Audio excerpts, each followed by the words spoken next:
Oui, nous pouvons donc commencer. Monsieur le greffier, vous avez la parole. Je vous remercie infiniment. This is a sitting for the delivery of the judgment in application 044 of 2019, Subi Guhore. Nous allons prononcer l'arrêt Subi Guhore contre République de Côte d'Ivoire. Je vous remercie. Très bien. L'arrêt de la Cour sera lu par l'honorable juge Benachou. Juge Benachou, vous avez la parole.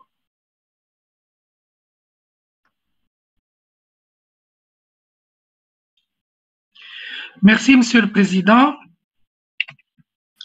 La Cour, composée de Ben Kioko, vice-président, Rafa Benachour, Angelo Matoussi, Suzanne Mengue, Marie-Thérèse Mokamoliza, Tujilan Chizumila, Shafiqa Ben Saoula, Blaise Chikaya, Stella Anoukam, Imani Aboud, juge, et Robert Hainaut, greffier. Conformément à l'article 22 du protocole de la Charte africaine des droits de l'homme et des peuples et de l'article 8.2 du règlement intérieur de la Cour, le juge Sylvain Auré, président de la Cour et ressortissant de la Côte d'Ivoire, s'est récusé. En l'affaire Gohoré, Émile Suibi et autres, ci-après appelés les requérants, contre la République de Côte d'Ivoire, ci-après appelé l'État défendeur. Objet de la requête. Fait de la cause. Il est allégué dans la requête qu'entre le 21 janvier et le 26 juin 2019, l'État défendeur a organisé un processus de dialogue politique pour réformer la commission électorale indépendante. À l'issue du processus, une nouvelle loi sur la recomposition de la commission électorale a été adoptée par l'Assemblée nationale le 30 juillet 2019 et le 2 août 2019 par le Sénat, puis promulguée le 5 août 2019 comme loi numéro 2019-708.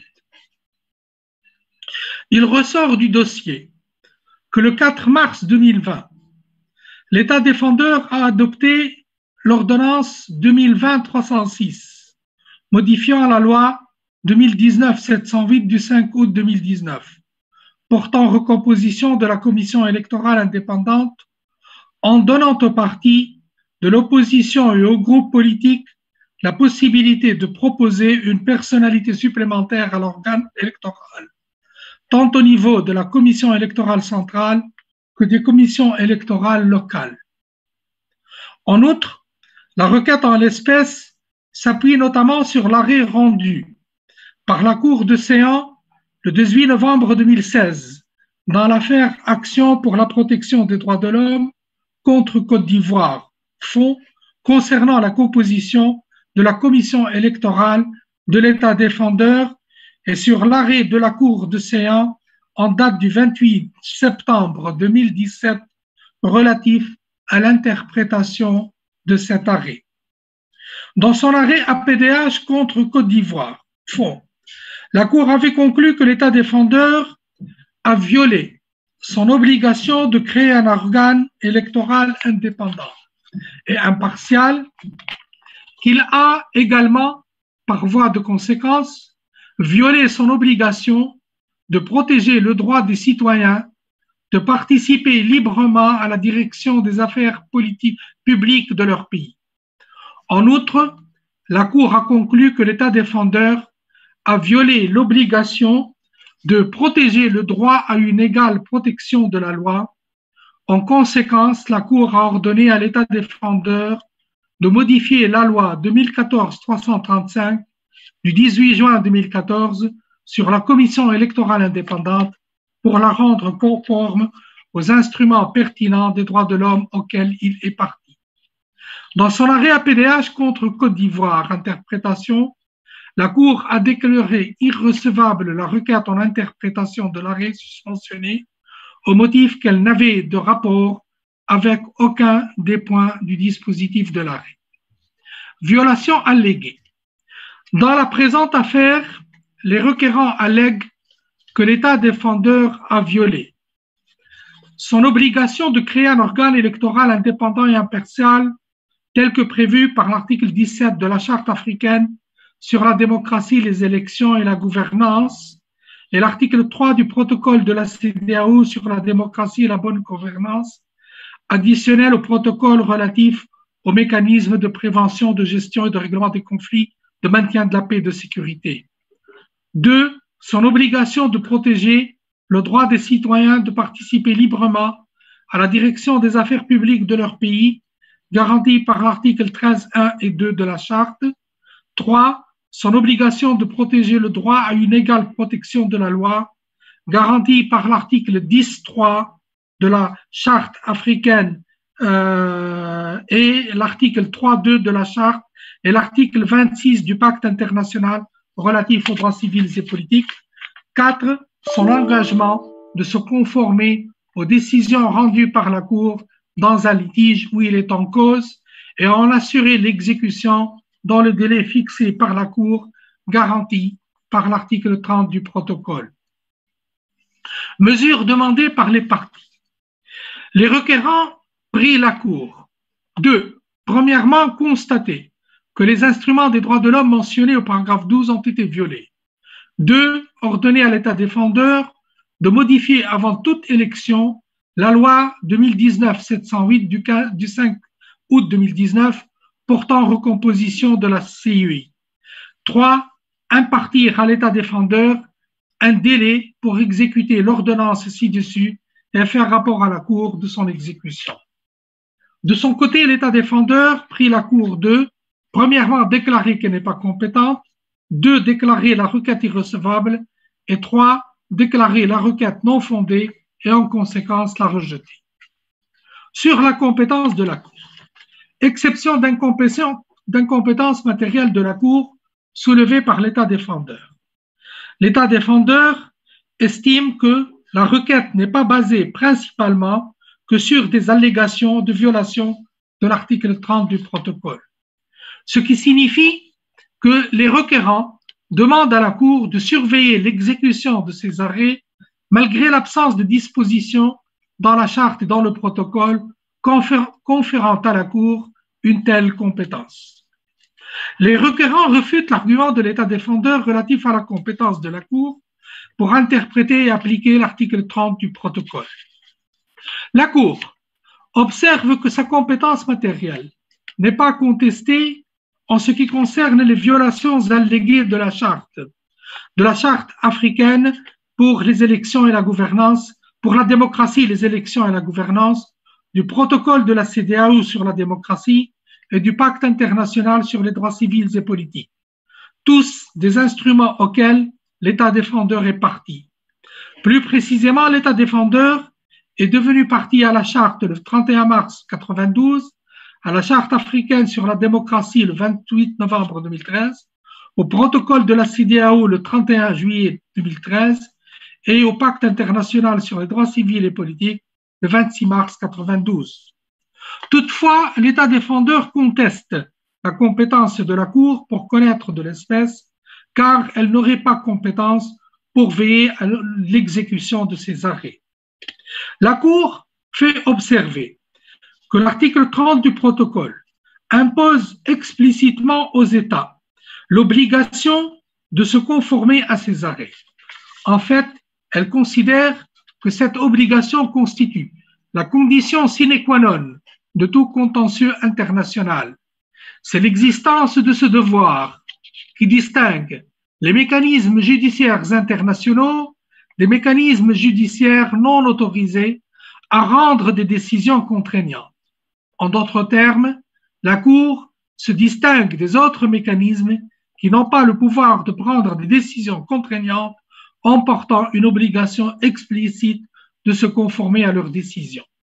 En conséquence, la Cour estime qu'il est de sa compétence de constater une violation de l'article 30 du protocole sur laquelle se fonder pour ordonner, je cite, toutes les mesures appropriées afin de remédier à la situation conformément à l'article 27.1 du protocole.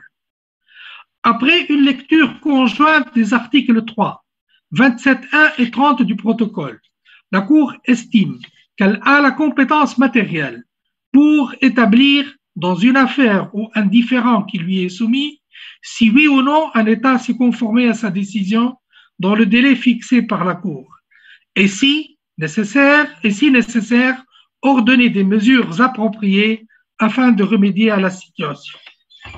Pour les raisons ci-dessus, et considérant que la requête en l'espèce constitue un nouveau différend par rapport à l'affaire APDH contre Côte d'Ivoire, fondée sur de nouvelles circonstances factuelles et juridiques, et considérant que toutes les violations alléguées concernent des instruments des droits de l'homme auxquels l'État défendeur est partie, la Cour conclut qu'elle a la compétence matérielle pour examiner la présente requête. Autre aspect de la compétence. La Cour note que les autres aspects de sa compétence personnelle, temporelle et territoriale ne sont pas en litige entre les parties. Néanmoins, elle a le devoir de procéder à un examen de sa compétence sur ces aspects, notamment concernant sa compétence personnelle. À ce propos, la Cour note que l'État défendeur est partie au protocole et a déposé la déclaration le 23 juillet 2013. Elle note également que le 29 avril 2020, l'État défendeur a déposé auprès de la Commission de l'Union africaine l'instrument de retrait de sa déclaration. L'État défendeur ayant déposé son instrument de retrait de la déclaration le 29 avril 2020, ce retrait prendra effet le 30 avril 2021 et n'entame nullement la compétence personnelle de la Cour en l'espèce. Sur la recevabilité de la requête, une question préliminaire relative au remplacement d'une requête par une autre a été soulevée par l'État défendeur, de même alors que les autres aspects de la recevabilité n'ont pas été soulevés. Concernant la question relative au remplacement d'une requête par une autre, la Cour note que les requérants ont déposé le 10 septembre 2019 une requête transmise à l'État défendeur conformément aux articles 35.2 et 36.1 du règlement. Elle note également que le 24 septembre 2019, les requérants ont déposé une requête modificative devant la Cour. Ils ont demandé au greffe de considérer cette dernière en remplacement de la première. Cette requête modificative a été alors enregistrée par le greffe sous la même référence que la requête initiale. La Cour note également que la requête modificative et son enregistrement ont été dûment transmis à l'État défendeur le 25 septembre 2019, conformément à l'article 35.2 et à l'article 36.1 du règlement, près d'une semaine avant le dépôt, le 1er octobre 2019, de la réponse de l'État défendeur à la demande de mesures provisoires contenues dans la requête initiale. La Cour relève également que dans sa communication concernant la requête modificative, elle avait accordé des prorogations de délai, d'après lesquelles le délai de dépôt de sa réponse par l'État défendeur à la demande de mesures provisoires était de 15 jours et le délai de dépôt de sa réponse sur le fond de 60 jours, suivant réception de la notification transmettant la requête modificative. L'État défendeur n'a donc pas été privé du délai nécessaire pour répondre à la requête modificative. Par conséquent, la Cour conclut qu'aucun préjudice n'a été causé à l'État défendeur du fait des remplacements de la requête. Par ces motifs, la Cour rejette l'exception d'irrecevabilité soulevée par l'État défendeur fondée sur ce fait. Recevabilité de la requête fondée sur les dispositions de l'article 56 de la Charte. La Cour note que dans le dossier, le respect des alinéas 1, 2, 3, 4, 5, 6 et 7 de l'article 40 du règlement n'est pas contesté par les parties et compte tenu de ce qui précède, la Cour considère que la requête remplit toutes les conditions énoncées à l'article 56 de la Charte et en conséquence la déclare recevable. Sur le fond, d'abord, effet de l'ordonnance numéro 2020-306 du 4 mars 2020 sur la requête. La Cour note que la requête en l'espèce concerne la violation alléguée de l'obligation de l'État défendeur de créer un organe électoral indépendant et impartial. La Cour note également qu'aussi bien les requérants que l'État défendeur se sont référés à différents moments de leurs observations au cadre juridique général régissant la structure et le fonctionnement de l'organe électoral. Compte tenu de ce qui précède, la Cour considère qu'une modification de certaines dispositions qui ne représentent que partiellement le cadre juridique de l'organe électoral ne rend pas la requête sans objet. En conséquence, la Cour rejette tout d'abord concernant la composition de l'organe électoral. Dans son examen de la question de la composition de l'organe électoral et de son rapport avec l'indépendance et l'impartialité de ce dernier, la Cour se réfère aux instruments relatifs aux droits de l'homme et à la jurisprudence pertinente régissant cette question. La Cour en conclut qu'il ne lui appartient pas d'imposer une solution uniforme concernant la nature et la forme des organes électoraux sur le continent. Toutefois, la Cour doit encore s'assurer que la nouvelle loi adoptée par l'État défendeur a cessé d'être contraire aux instruments relatifs aux droits de l'homme précités au paragraphe 12 du présent arrêt. En conséquence, la Cour examinera différents critères susceptibles de porter atteinte à l'indépendance et à l'impartialité de l'organe électoral. Ensuite, dans les paragraphes suivants, elle examinera l'indépendance institutionnelle et la crédibilité de cet organe telle qu'elle apparaît dans le processus de réforme. Concernant les membres de l'organe électoral, la composition de l'organe électoral, la Cour estime, contrairement à ce que prétendent les requérants, que l'effet que des partis politiques soient représentés dans un organe électoral n'exclut pas nécessairement la possibilité pour celui-ci d'offrir des garanties suffisantes d'indépendance et d'impartialité. Toutefois, comme la Cour l'a relevé dans l'arrêt APDH contre Côte d'Ivoire, je cite, pour qu'un tel organe puisse rassurer le public sur sa capacité à organiser des élections transparentes, libres et justes, sa composition doit être équilibrée. Concernant la procédure de désignation des membres de l'organe électoral, la Cour ne voit pas comment, a priori, elle porte atteinte à l'indépendance et à l'impartialité de l'organe électoral.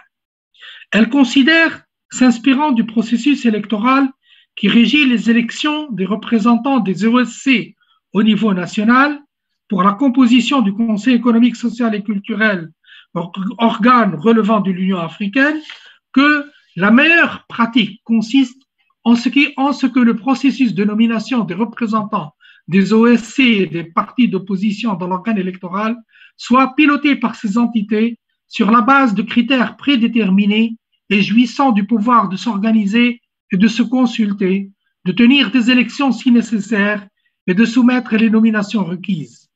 La Cour considère que cette pratique serait conforme aux obligations internationales de l'État défendeur d'assurer la confiance du public et la transparence dans la gestion des affaires publiques et la participation effective des citoyens au processus démocratique comme l'exigent les articles 3.7 et 3.8 et l'article 13 de la Charte africaine pour la démocratie, ainsi que son obligation de veiller à ce que l'organe électoral ait la confiance des acteurs et protagonistes de la vie politique, comme le prescrit l'article 3 du protocole de la CEDEAO sur la démocratie.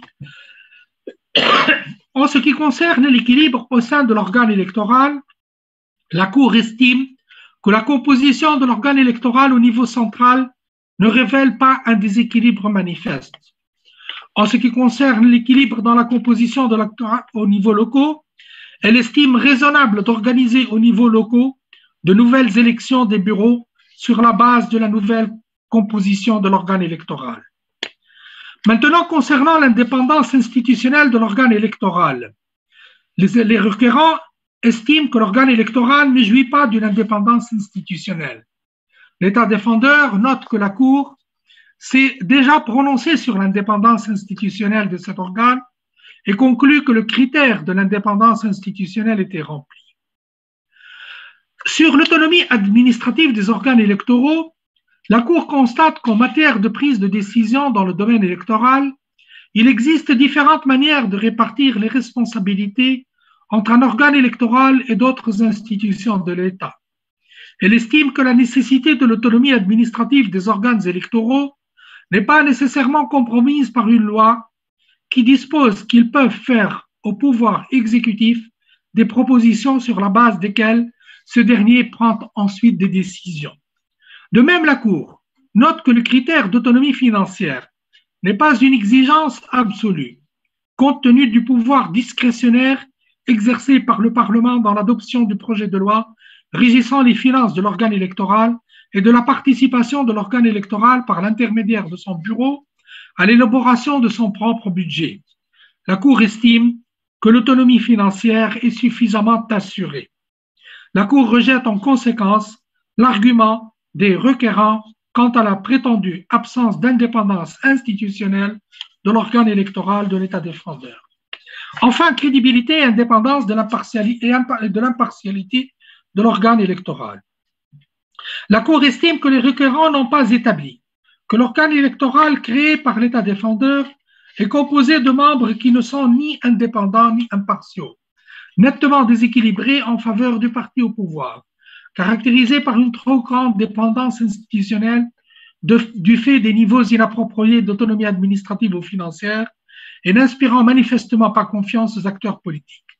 L'examen du processus de réforme ne révèle rien de tel. Toutefois, eu égard au déséquilibre manifeste du nombre de présidences des commissions électorales locales proposées par le parti au pouvoir, à la suite des élections du bureau sur la base de la loi précédente, lorsque l'organe électoral au niveau local était encore déséquilibré en faveur du gouvernement, la Cour constate que l'État défendeur n'a pas pleinement respecté les articles 17 de la Charte africaine pour la démocratie et 3 du protocole de la CEDEAO sur la démocratie et par conséquent a violé ces dispositions. La Cour constate en outre l'absence d'un mécanisme garantissant que le processus de nomination des membres de l'organe électoral par les partis politiques, notamment les partis d'opposition et les OSC, est piloté par ces organes.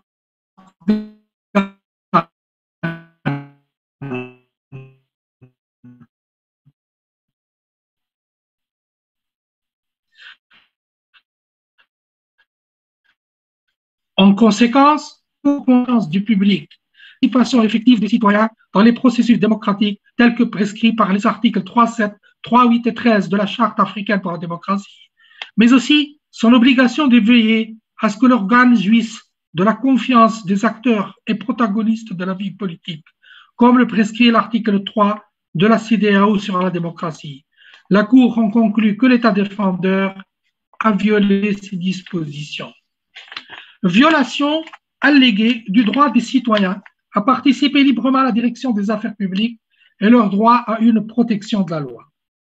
De prime abord, la Cour observe que les requérants n'aiment pas démontrer comment la non-inscription des candidats indépendants sur les listes des entités susceptibles de proposer des membres à l'organe électoral, conformément à la loi attaquée, a affecté leur droit d'accès à la fonction publique de l'État.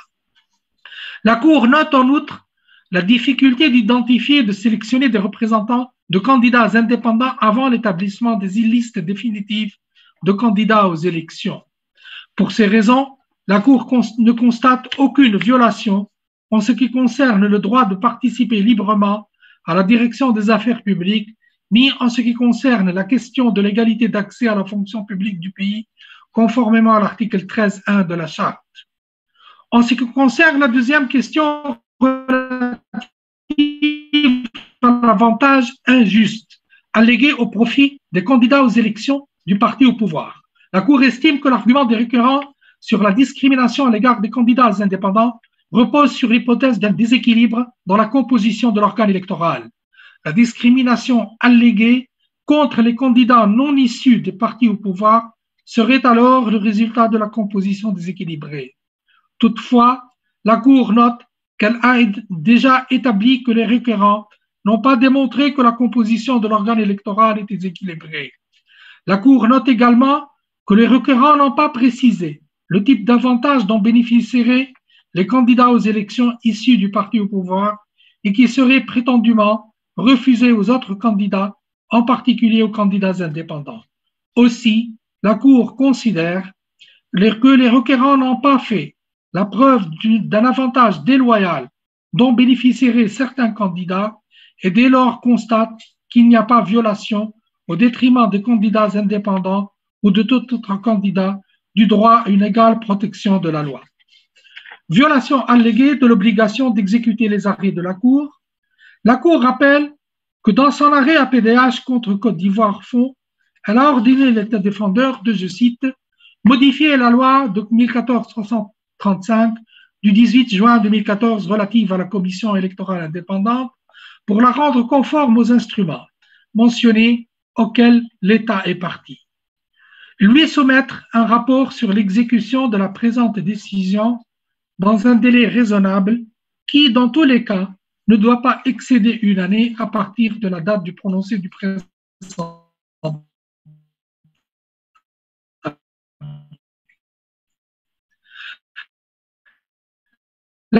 La Cour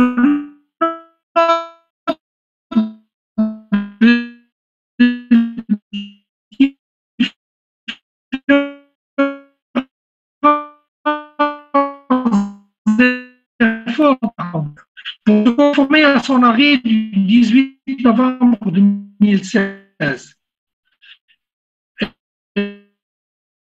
en assurer les exécutions, dont notamment sa demande du 4 mars 2019 de l'arrêt de la Cour, sa recherche d'une solution consensuelle pour réformer l'ordre électoral par l'adoption de la loi 2019-708 du 5 août 2019 portant recomposition de la CI. La Cour observe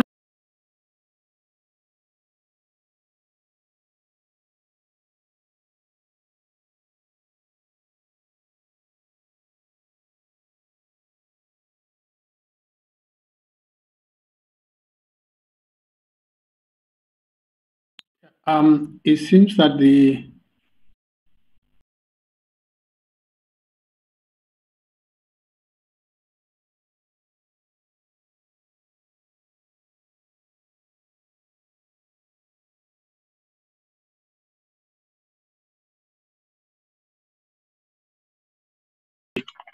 Donc, je poursuis.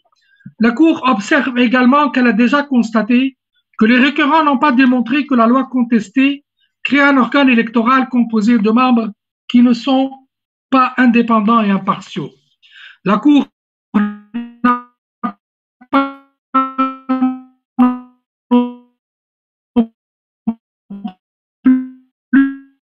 pu constater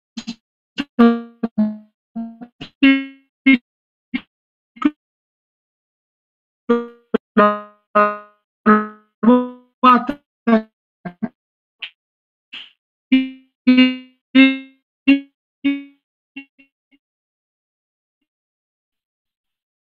voit une composition de l'organe niveau central ou niveau locaux manifestement déséquilibrés en faveur du parti au pouvoir. Elle n'a pas non plus trouvé un organe électoral trop dépendant en raison de degrés insuffisants d'autonomie administrative. Judge Benachou, colleagues. Monsieur le juge Benachou, chers collègues, est-ce que vous pouvez suivre le juge Benachou en français? Est-ce que vous pouvez bien le suivre? Juge Ben Saoula, est-ce que vous suivez très bien le français?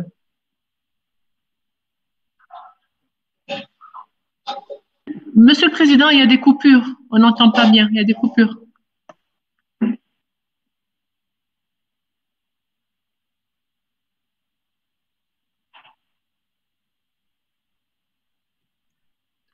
Encore une fois, désolé, Monsieur le Président, pour cette coupure d'Internet. J'espère que c'est la dernière. Toutefois, la Cour a noté le déséquilibre. Judge Benachou, there was, Monsieur le juge Benachou, Il y a eu une déconnexion pendant quelques minutes. Nous ne vous suivons pas. Mais si votre connexion est rétablie, est-ce que vous pouvez revenir un tout petit peu en arrière? Du nombre des présidents de commissions électorales locales proposés par le parti au pouvoir.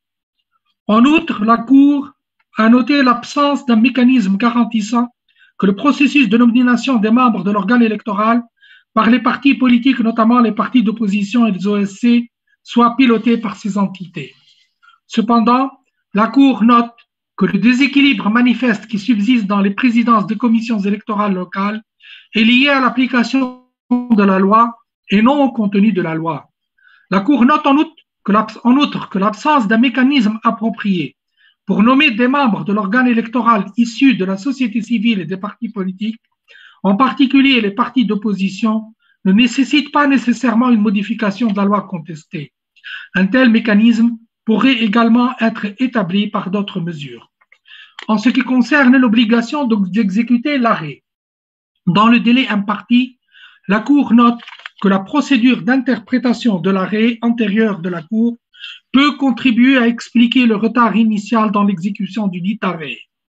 Et même si l'État défendeur aurait pu engager le processus législatif consensuel pour réformer plus tôt la loi régissant l'organe électoral, la Cour juge acceptable les justifications. La Cour considère que l'État défendeur n'a pas violé son obligation d'exécuter l'arrêt qu'elle a rendu. Sur les réparations, la Cour a constaté, en ce qui concerne le déséquilibre manifeste du nombre de présidences des commissions électorales locales proposées par le parti au pouvoir, à la suite des élections du bureau sur la base de la loi précédente, lorsque l'organe électoral au niveau local était encore déséquilibré en faveur du gouvernement, que l'État défendeur n'a pas pleinement respecté l'article 17 de la Charte africaine sur la démocratie et l'article 3 du protocole de la CEDEAO sur la démocratie, et qu'en conséquence, l'État défendeur a violé ces dispositions. Par ces motifs, la Cour ordonne à l'État défendeur de prendre les mesures nécessaires pour garantir que de nouvelles élections du bureau fondées sur la nouvelle composition de l'organe électoral soient organisées au niveau local. En outre, la Cour a constaté que l'État défendeur ne s'est pas pleinement acquitté de ses obligations d'assurer la confiance du public et la transparence dans la gestion des affaires publiques, ainsi que la participation effective des citoyens au processus démocratique, ni de son obligation de veiller à ce que l'organe électoral ait la confiance des acteurs, des protagonistes de la vie politique. La Cour en conclut à une violation des dispositions de l'article 3 du protocole de la CEDEAO et de l'article 3.7, 3.8 et de l'article 13 de la Charte africaine. En conséquence, elle ordonne à l'État défendeur de prendre les mesures nécessaires avant toute élection pour garantir que le processus de nomination des membres de l'organe électoral proposé par les partis politiques, notamment ainsi que le ZOC, soit piloté par ces entités sur la base de critères prédéterminés, avec le pouvoir de s'organiser et de se consulter, de tenir des élections si nécessaire et de présenter les candidats nominés appropriés. Dispositif, par ces motifs, la Cour, à l'unanimité, sur la compétence, 1. Rejette l'exception d'incompétence et 2. Se déclare compétente. Sur la recevabilité, rejette l'exception d'irrecevabilité de la requête et déclare la requête recevable. Sur le fond, dit que l'État défendeur n'a pas violé son obligation de protéger le droit des citoyens de participer librement à la direction des affaires publiques de leur pays, garantie par l'article 13.1 et 2 de la Charte africaine des droits de l'homme et des peuples. Dit que l'État défendeur n'a pas violé son obligation de protéger le droit à une égale protection de la loi garantie par l'article 10.3 de la Charte africaine de la démocratie, des élections et de la gouvernance, l'article 3.2 de la Charte africaine des droits de l'homme et des peuples et l'article 26 du pacte international relatif aux droits civils et politiques. Dit que l'État défendeur n'a pas violé son engagement de se conformer à l'arrêt rendu par la Cour dans une affaire à laquelle il est parti dans le délai fixé par la Cour et en assurer l'exécution en vertu de l'article 30 du protocole relatif à la Charte africaine des droits de l'homme et des peuples portant création d'une Cour africaine des droits de l'homme et des peuples. Dit que l'État défendeur ne s'est pas pleinement acquitté de son obligation de créer un organe électoral indépendant et impartial, tel que prévu par l'article 17 de la Charte africaine de la démocratie, des élections et de la gouvernance, et l'article 3 élections et la bonne gouvernance, additionnel au protocole relatif aux mécanismes de prévention, de gestion, de règlement des conflits, de maintien de la paix et de la sécurité. La Cour, en conséquence, constate une violation de ces dispositions en ce qui concerne le déséquilibre manifeste du nombre de présidents des commissions électorales locales proposées par le parti au pouvoir à la suite des élections du bureau fondées sur la loi précédente, alors que l'organe électoral au niveau local est toujours déséquilibré en faveur du gouvernement. Acquitté de ses obligations de garantir la confiance du public et la transparence dans la gestion des affaires publiques, ainsi que la participation effective des citoyens au processus démocratique, comme le prescrivent l'article 3.7 et l'article 3.8 et l'article 13 de la Charte africaine de la démocratie, ni de son obligation de veiller à ce que le corps électoral ait la confiance des acteurs, des protagonistes de la vie politique, comme le prescrit l'article 3 du protocole de la CEDEAO. La Cour, en conséquence, constate une violation de ces dispositions en ce qui concerne l'absence de mécanismes garantissant que le processus de nomination des membres de l'organe électoral par les partis politiques, en particulier les partis d'opposition, ainsi que les EOSC, est piloté par ces entités. Sur les réparations, ordonne à l'État défendeur de prendre les mesures nécessaires avant tout pour garantir que de nouvelles élections au bureau fondées sur la nouvelle composition de l'organe électoral soient organisées au niveau local. Ordonne à l'État défendeur de prendre les mesures nécessaires avant toute élection pour garantir que le processus de nomination des membres de l'organe électoral par les partis politiques, en particulier les partis d'opposition, ainsi que le EOSC, soit piloté par ces entités sur la base de critères déterminés avec le pouvoir de s'organiser, de se consulter, de tenir des élections si nécessaire et de présenter les candidats requis. Et ordonne de lui faire rapport des mesures prises relativement aux paragraphes 10 et 11 dans un délai de 3 mois à compter de la date de notification du présent arrêt et ultérieurement tous les 6 mois jusqu'à ce que la Cour considère que ces ordonnances ont été pleinement exécutées. Sur les frais de procédure, décide que chaque partie supportera ses frais de procédure. Ont signé les membres qui composent la Cour citée précédemment, fait à ce 15e jour du mois de juillet de l'an 2020, en anglais et en français, le texte français faisant foi. Je vous remercie.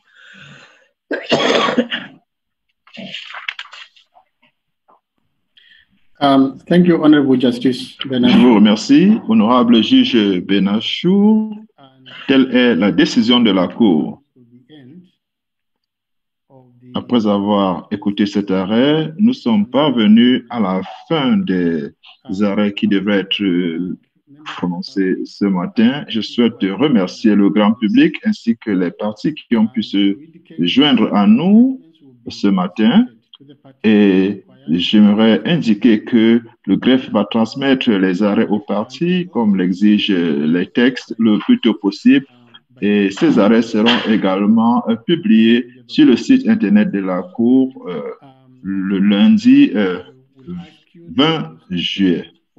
Chers collègues, je vous demande de rester connectés pendant quelques minutes pas plus de 10 minutes pour des questions diverses. Entre-temps, nous disons au revoir au grand public et nous le remercions